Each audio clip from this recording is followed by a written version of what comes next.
Bienvenue encore une fois parmi nous dans cette deuxième partie de votre émission La Spéciale, accompagnée encore une fois de Mourad Kahoul, un grand pêcheur de 5 générations d'origine algérienne, et aussi de mon collègue Mohamed Mouloud, à qui je donne la parole. Merci Sarah, donc on continue. Monsieur Kahoul, si vous n'êtes pas fatigué. Pas du tout. C'est un plaisir surtout d'être en plateau à Alger, pour moi c'est un plaisir. Même si je suis fatigué. Ça ressemble à une cabine d'un bateau, là. Oui, mais c'est du tech. Je suis dans un bateau, je suis avec des bonnes personnes. Très bien, merci beaucoup. Donc, on continue, donc on a, dans cette deuxième partie, si vous permettez, on va essayer de parler un petit peu de vos projets en Algérie. Donc vous revenez avec des projets, la tête pleine de projets, plein de rêves, plein de Pas des rêves, ça va être des réalités. Eh bien, très bien, c'est ce qu'on souhaite. Donc j'ai laissé la parole à Sarah pour parler un petit peu de tes projets. Merci beaucoup, Mohamed. Alors, tout d'abord, j'admire votre ambition. Et par la suite, donc, quel projet concret envisagez-vous d'appliquer ici en Algérie? C'est très clair, c'est d'amener un de mes bateaux ici, bateau neuf, et avec la nouvelle technologie de pêche. Et j'invite tous les pêcheurs algériens à venir avec moi pour voir la nouvelle technologie embarquée avec une pêche responsable. Parce qu'il ne suffit pas de pêcher beaucoup, il faut bien pêcher pour préserver la ressource et surtout préserver en même temps la ressource. Il ne suffit pas de ponctionner et après le marché est saturé, la ressource en souffre. Non, il y a des nouvelles technologies où on pêche peu, bien traiter le poisson à bord du bateau parce que c'est une consommation alimentaire, il faut faire attention. Regardez, on entend aujourd'hui au sein de l'Union européenne, un peu partout des bêtises, des gens qui n'ont jamais vu de bateau, ils parlent du thon, du mercure, ils parlent de tout. Mais en vérité, ils voient les bateaux que sur des vidéos ou sur des bouquins.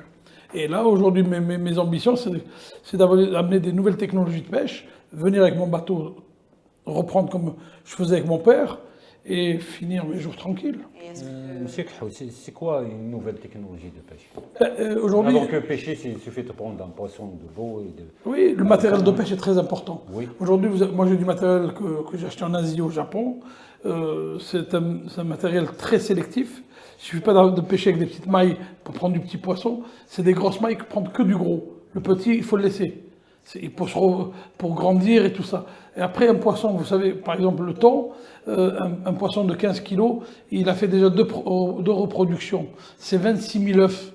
Chaque thon représente 26 000 œufs. Vous allez me dire ce qu'il fait sur 26 000 œufs. Est-ce que ces 26 000 œufs vont sortir du thon? Non. Vous allez avoir 30% de perte. Et tout ça est lié justement à la nouvelle technologie de matériel.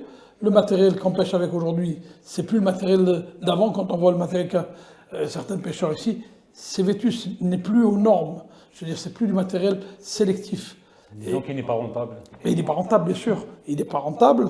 Et surtout, il n'est pas fait pour une pêche de produits de qualité. On fait du n'importe quoi pour amener n'importe quoi. Et après, on dit on ne fait pas de chiffres, on ne gagne pas assez. Et moi, je comprends les pêcheurs qui ne sortent pas. Souvent, ils ont peur de perdre leur matériel parce qu'ils n'en ont plus. Parce qu'il n'y a pas de matériel qu'il faut dans le marché national, il faut le dire, il ne faut pas le cacher. Aujourd'hui, regardez les agriculteurs, machallah, on leur a donné les moyens, le ministère de l'Agriculture leur a donné des moyens d'avoir des tracteurs,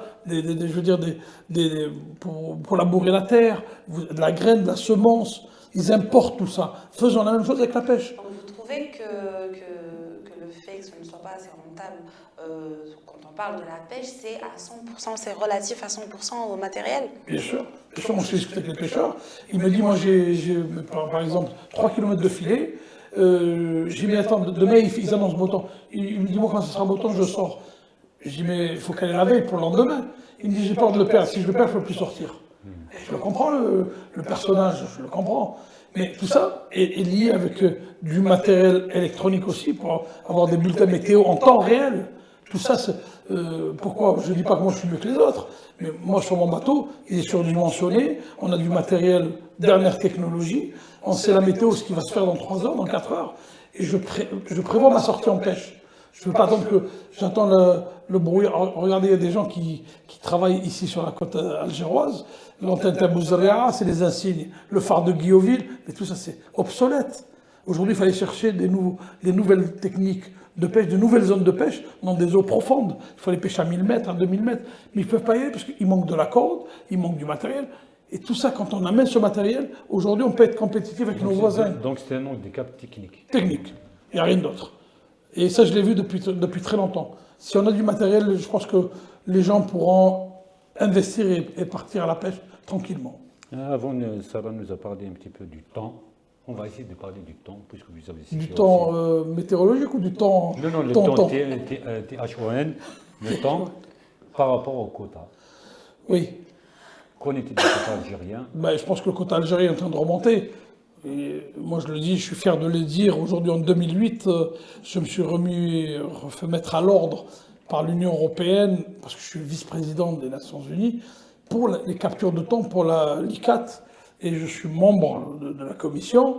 Et en 2008, quand il y a eu le gros clash du thon rouge, le thon algérien, où l'Union européenne et l'ICCAT a verbalisé l'Algérie, parce qu'il n'y avait plus de représentants à l'époque, pendant cette commission, et ça m'est resté gravé, je me suis permis de reprendre la parole, pas au nom de l'Algérie, au nom de la pêche en général. Et j'ai dit, pourquoi vous le reprenez? Parce que l'Algérie n'avait pas fait cette déclaration de capture à l'Union européenne. Et comme ils sont friands du poisson algérien, on est passé de 5000, on est passé à 1800 tonnes. Et j'ai dit, sur la presse algérienne, là, j'étais venu il y a une dizaine d'années, en 2008, et j'ai dit, certains de nos voisins méditerranéens du Maghreb ont pillé, ont fait hold-up au thon algérien. Comme on est un pays pêcheur, on tombe de 5500 tonnes à 1800 tonnes. Lesquels? Lesquels? Il y en a pas mal, hein. Le Maroc, on va le citer. Le Maroc, ils ont l'habitude, ils ont cette culture. Bien sûr, qu'ils font bien sûr, je me suis même pris la tête avec la directrice des pêches, et je le dis haut et fort, et c'est dans les fichiers des Nations Unies. Je dis, madame, c'est pas correct ce que vous faites, vous n'avez pas le droit de parler des gens qui ne sont pas présents. Parce qu'elle a été... Regardez, on parle du thon. Si aujourd'hui la pêche méditerranéenne, pas l'Algérie, pas le Maroc, pas la Tunisie, pas la Libye, sont pays pêcheurs, s'ils mangent du thon, ils peuvent dire merci Mourad Kaoul. Parce qu'en 2008, on devait arrêter la pêche au thon à la CITES. Vous savez, la CITES, c'est une organisation, comme pour la préservation de la tortue, de l'ivoire, interdire le thon. Parce que les écologistes avaient dit à tout le monde que le thon était en extermination. Ils ont fait peur à tout le monde. J'étais même en procès avec le prince de Monaco. L'Institut de Monaco, qui s'est permis de nous, en tant que président du syndicat des thoniers, là je reprends ma casquette de syndicat des thoniers, où j'ai dit non, le thon, il y en a, il ne faut pas. Et on a été à Doha. La conférence de Doha de 2008, tout le monde la connaît. Celui qui a sauvé le thon, j'aime pas me jeter les fleurs, j'ai horreur de ça. Mais dans mon livre, il sortira au mois de mars, ça vous le verrez dedans. J'ai combattu, on m'a mis quand même en garde à vue nos amis qataris pendant 3 jours. Et le motif, c'était quoi? Que les Américains ont dit, M. Kaoul est en train de faire du lobbying dans les chambres d'hôtel au chef de délégation. Oui, je l'ai fait, pour dire ne votez pas l'interdiction du thon à vie, parce que c'est faux. Il n'y a aucun résultat, ni des Nations Unies, ni de l'ICCAT, ni du centre scientifique de Madrid, le SCRS, centre scientifique du thon rouge. Il n'y a aucun, et on va interdire une pêche sans preuve. Et c'est là où j'ai bloqué le Rainbow Warrior à Marseille, en 2005. Voilà mon histoire. Et aujourd'hui, s'ils mangent du thon, merci. Et l'histoire, pour revenir rapidement sur l'histoire de l'Algérie, oui, en 2008, nos voisins marocains, tunisiens, libyens, égyptiens ont volé le thon aux Algériens. Je le dis haut et fort. Et ça ne m'a pas coûté parce que j'en ai rien à foutre, je suis bénévole. On a essayé de me menacer de me faire démissionner du syndicat des thoniers. Ce n'est pas l'administration qui m'a élu, c'est le secteur de la pêche. Et je suis pêcheur, pour ceux qui ne le savaient pas. Maintenant, le problème des quotas est réglé. Oui, le quota, il est réglé. Non, ce qu'il y a de bien, là, depuis quelques années, depuis M. Farrokhé, hein, ils commencent à réguler chaque année une augmentation. Mais ce qu'il y a de bien, c'est que, où je suis fier aujourd'hui, c'est que l'Algérie commence à avoir ses propres fermes. C'est bien beau de pêcher et donner aux voisins. Et le voisin va le vendre aux Japonais. Pourquoi ce n'est pas l'Algérien qui le vend aux Japonais? Je l'ai dit à quelques armateurs algériens amis, hein, je leur ai dit, organisez-vous, créez des fermes. Je peux vous donner même un coup de main pour montrer le process, parce que c'est quand même mon père qui a été le premier pêcheur de thon en France, quand on est parti d'Algérie, à faire des fermes de thon. Et qui c'est qui a fait les pharmatons? Les Espagnols, les Maltais et les Tunisiens. Et pourquoi pas l'Algérie? Un grand pays comme l'Algérie. Et aujourd'hui, je vois que vers les côtes de Benissaf, on est en train de faire la première ferme de 900 tonnes. Je dis bravo. Est-ce que notre quota est bien exploité?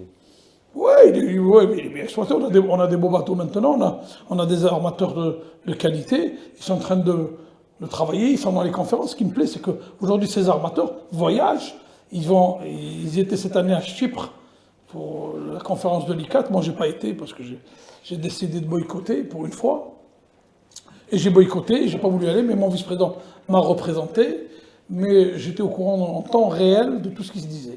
D'accord. Et en tant que pêcheur issu d'une lignée de 5 générations, donc comment voyez-vous l'avenir de ce métier, en particulier en Méditerranée?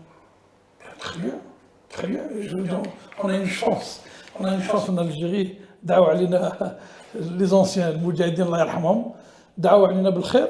On a un très gros potentiel à venir. La seule chose, c'est de former ces jeunes, et je le ferai de bon cœur parce qu'il y a vraiment des jeunes de qualité, que ce soit des hommes ou des femmes. Hein. Regardez, il y a une armatrice que j'ai beaucoup aidée, que ça m'a fait plaisir de l'aider, et si je peux l'aider encore, je l'aiderai encore, qui a hérité du décès de son mari, elle gère un bateau avec 4 hommes à bord. Et cette femme à Oran, c'est une grande personne. Et je veux dire, aujourd'hui, qu'il n'y a pas... Cette femme, c'est un homme. Ah, c'est un homme. Non, c'est pas péjoratif. C'est un homme. Pour gérer des marins, c'est pas facile. Ah oui, vous savez, je m'autocritique. Hein. On est vraiment des têtes dures. Et je pense qu'aujourd'hui, cette dame, c'est une référence. Et tout à l'heure, je vous disais, on a des usines sur les côtes algériennes, la plupart sont fermées. À Benissaf, à Chifalo, vous avez un délice. Pourquoi pas recréer des usines et employer des femmes comme à l'ancienne, faire de l'artisanat, de la sardine en boîte, de l'anchois? On a du potentiel. Justement, on allait poser la question sur cet aspect par rapport à votre projet dans le domaine de la pêche en Algérie. Vous voulez aussi élargir pour les agriculteurs spécialisés dans l'huile d'olive, les épices, etc. Est-ce que vous pouvez nous donner un petit aperçu sur ce projet? Enfin, il est ambitieux, ça a aussi des détails sur ça. C'est clair, si aujourd'hui on a de la richesse halieutique, du pélagique, de la sardine, de l'anchois, comme nos amis espagnols, j'ai beaucoup de partenaires espagnols, ils font de l'anchois, ils l'importent du Chili. Vous vous rendez compte, on importe de la sardine du Chili. Pourquoi? Et je vais vous dire pourquoi. Parce que les technocrates à Bruxelles, ils ne comprennent rien. Ils n'ont jamais vu un bateau, mais ils travaillent sur du virtuel. Et ils imposent des quotas. Ils cassent du bateau de pêche. Parce que le lobby de l'écologie a tué l'industrie et l'artisanat. Alors ils vont en chercher. C'est pour ça que j'ai dit la dernière fois aux Nations Unies, si vous ne voulez pas que les Africains viennent à la nage chez vous, laissez-les travailler chez eux, donnez-leur les outils, ne pillez pas leur richesse. Et je suis content et je félicite le Sénégal qui a dit stop à l'Union européenne depuis hier. Vous n'êtes plus pêcher dans nos eaux. Bravo pour le Sénégal et bravo pour son président qui est à la hauteur. C'est un jeune, il est à la hauteur de ce qu'il fait. Et quand j'ai créé ma première école de formation et des bateaux de pêche que j'ai donnés à nos amis sénégalais, à Hambourg exactement, c'est un petit port de pêche, et aujourd'hui, je les ai encore félicités d'avoir dit stop au pillage, que ce soit les Chinois ou que ce soit l'Union européenne, il ne faut pas le cacher. Et aujourd'hui, si les Espagnols importent de l'anchois du Chili, parce qu'on ne les laisse pas pêcher chez eux. Voilà. Aujourd'hui, l'Union européenne, pour moi, c'est un fiasco, comme vous ne pouvez même pas imaginer. On met des gens à la tête qui n'ont jamais vu l'eau de mer. Comment un pays de Pologne, d'accord, ou un pays de l'Est, parler de la mer où ils n'ont pas de littoral maritime? Comment vous pouvez parler? Comment on va me parler de l'agriculture? Je ne comprends rien. Je peux vous faire une analyse sur une belle tomate, sur un bon fruit, mais je ne peux pas me permettre, et je ne m'imposerai jamais en disant là, il faut arroser ce soir ou il faut arroser demain. Eh bien, les fonctionnaires à Bruxelles, c'est ça. C'est ce qu'a tué la pêche européenne. Et je ne voudrais pas qu'ils donnent le virus dans notre pays. Par rapport à votre projet, mon projet, qu'est-ce que vous comptez faire? on compte déjà élargir sur la conserve de sardines et de thon, avec un gros potentiel, comme je vous l'ai dit tout à l'heure, sur l'huile d'olive qu'on a chez nous. On a une huile d'olive de grande qualité. Regardez, depuis 3 ans, l'Espagne et l'Italie souffrent de l'huile d'olive, parce qu'il y a eu un virus, une bactérie dans leurs oliviers. Et aujourd'hui, ils sont à la recherche, et nous, on n'a pas de problème. Quand j'étais en cabinet la dernière fois, et même j'ai vu sur toute la côte algérienne, moi on m'avait tellement mis dans la tête, c'est comme certaines chaînes télévision européennes, tellement qu'on vous raconte des choses, vous y croyez. Et bien là c'est pareil, moi je pensais qu'on avait qu'en Kabylie qui avait de l'huile d'olive. Moi j'ai un ami qui m'a offert hier 3 litres de Tlemcen. Oui. Vous vous rendez compte de la richesse qu'on a en Algérie? On peut fermer toutes les frontières et vivre pendant 200 ans, sans avoir besoin de personne. Il suffit de travailler, c'est tout. Absolument. Totalement. Et vous avez vous donc travaillé dans de différents contextes et surtout sur le plan international. Quel genre d'expérience donc souhaitez-vous rajouter ici en Algérie ou plutôt exploiter, en particulier sur la jeunesse? Vous avez parlé de jeunesse précédemment. Donc quelle sorte d'expertise vous souhaitez rajouter? C'est de former les jeunes à exploiter la richesse maritime, que ce soit dans le loisir, il n'y a pas que la pêche. Vous amenez des familles faire de la pêche à soutenir, faire des bateaux, aller en mer, faire de la restauration avec du poisson, je veux dire, créer des sorties safari, comme on le fait dans le désert, on peut le faire en mer. Amener la pêche récréative, pêche de loisirs, amener des gens, des familles qui sont le week-end, le vendredi, ne savent pas où aller, vous les amenez pêcher. Apprenez aux gens, aux enfants ce que c'est un poisson avec une tête et une queue. Faire des cours pédagogiques pour les écoles, sortir les classes de mer, leur apprendre ce que c'est le poisson, apprendre à ramasser les macro-déchets, sacs en plastique, mettre dans leur tête qu'il faut préserver cette mer, qui est notre mer nourricière, qui nous nourrit, qui nourrit la planète, et qu'il faut la préserver. Voilà. Et montrer aujourd'hui, quand on me dit certaines marques, je ne veux pas citer, européennes, du poisson congelé, non, on a du poisson frais, ne donnez pas du poisson congelé. J'ai fait une émission la dernière fois à Paris sur France Maghreb 2, où j'ai eu beaucoup de gens qui m'ont posé des questions. Aujourd'hui, mangeons du poisson frais, on a la chance d'avoir un littoral pour notre pays, pour l'Algérie, on ne va pas parler de l'Europe. Il faut manger du poisson frais. Il faut bien le traiter, il faut former les jeunes justement à traiter bien le poisson, à bien le conditionner, de ne pas mettre de produits chimiques. Regardez, aujourd'hui, j'étais en Islande il y a une dizaine de jours, où j'ai été critiquer le saumon d'élevage. Oui, j'allais poser la question sur l'élevage. Je critique, et j'affirme, et avec le poing sur la table. Aujourd'hui, il faut faire attention. Les gens, il faut qu'ils sachent ce qu'ils mangent. C'est pour ça que votre émission, et merci de m'avoir invité. Les gens, il faut qu'ils sachent le poisson qu'ils mangent, d'où il est venu, comment il a été, ou même dans les restaurants, la traçabilité. Aujourd'hui, le saumon en Norvège, certaines fermes, je ne vais pas généraliser, loin de là, il y a des fermes qui sont bourrées d'antibiotiques, produits chimiques, des conservateurs. J'étais en Islande, c'est autre chose. Quand on mange un saumon cru, j'ai sorti un saumon de l'eau, vous verrez sur ma chaîne YouTube, on l'a fait enfiler et je l'ai mangé cru. Je l'ai mangé cru parce que c'est la qualité, c'est le bien-être, les oméga 3. Là, quand vous allez manger un poisson d'élevage qui est bourré d'antibiotiques, il n'y a plus d'oméga 3. Hein. On ne raconte pas de bêtises aux gens. Il n'est pas bourré que d'antibiotiques, de bactéries. Est-ce que tous les élevages font ça? Même ici chez nous? Il faut demander un contrôle. Vous savez, ce poisson qui est dans des fermes d'aquaculture, il est bien nourri de quelque chose. Et cette nourriture, elle vient d'où? Il faut le cahier des charges de cette nourriture. Il faut demander aux gens. C'est bien beau de donner du poisson d'élevage. Oui, c'est bien le poisson d'élevage. On a des poulets d'élevage. Moi, je suis mangeur de volaille. Hein. Je ne mange pas beaucoup de poissons parce que je pense que ma mère, à l'époque, elle m'a mis dans le biberon. Et aujourd'hui, la volaille, elle est nourrie de certaines céréales, mais pas tout le monde donne des céréales. Parce que je l'ai vu dans les pays de l'Est, ils font du n'importe quoi. Et là, dans le poisson d'élevage, c'est pareil. Il faut faire attention de quoi on nourrit ce poisson dans les fermes. Donc, M. Khaoud, pour nous, on a essayé un petit peu de toucher à tout le secteur. Est-ce que vous voulez parler d'autres choses? Moi, je voulais poser la question dès le début. C'est quoi vous êtes président de la Fédération euro-méditerranéenne de la pêche artisanale. Pêche artisanale, pêche industrielle. Je suis contre l'industrie. Mais pourquoi on appelle artisanale? Alors, artisanale, ça veut dire qu'une pêche artisanale, c'est une pêche qui sort à 3 h du matin et à 16 h, elle est à terre. Moins de 8 h, le poisson est chez le consommateur ou la consommatrice. Industriel, c'est Tout ce qui est industriel, tout ce qui est transformé à bord d'un bateau. Quand on dit une pêche industrielle, c'est que le poisson est déjà transformé, coupé en morceaux, congelé sur le bateau, et ça, c'est de l'industrie. Et ça, on ne peut pas le mettre dans un cadre artisanal. C'est un bateau qui sort pour 2 mois de pêche, et il revient dans 2 mois avec du poisson dans des cartons. Vous ne voyez même pas la nature du poisson. La pêche artisanale, c'est quand le pêcheur rentre à 16h ou à 17h, ou même 24h, le poisson est frais, il est glacé, il n'est pas congelé. Et c'est ça la pêche artisanale. Et surtout, c'est une pêche responsable.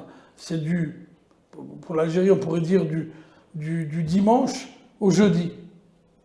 Après, il y a le vendredi, les bateaux ne sortent pas. Il y a un temps de repos pour la ressource.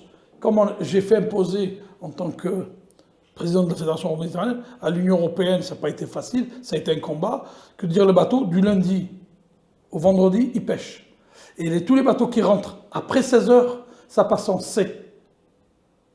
C'est même plus du B, c'est du C. Ça veut dire que ce poisson sera vendu que le lendemain. On ne le met pas en valeur. Ça veut dire la priorité pour celui qui est rentré avant 16h. On reste dans la qualité du frais. C'est ça la traçabilité qualitative. Très bien. Merci beaucoup, M. Khaoul. Merci à vous, merci de m'avoir invité. Une dernière question. Pour ma part, ce sera tout. Merci beaucoup. Merci pour votre transparence. Monsieur Khaoul, on espère vous revoir. Inch'Allah. Inch'Allah. En train de travailler, en train de pêcher. Je vous invite avec grand plaisir. Et Tout le plaisir est pour nous. Merci beaucoup pour toutes ces explications. Merci d'avoir répondu à notre invitation. Merci Sarah qui a co-animé avec moi. Donc, enfin, je suis son invité, en fait, co-animé avec elle. Vous êtes très agréables tous les deux. Merci beaucoup. Merci beaucoup. Nous vous donnons rendez-vous la prochaine fois pour une émission qui va traiter, j'espère, un sujet avec une personnalité qui sort un petit peu du lot, comme M. Mourad Khaoul, qu'on va essayer de retrouver la prochaine fois sur son bateau. Merci à vous et à la prochaine fois.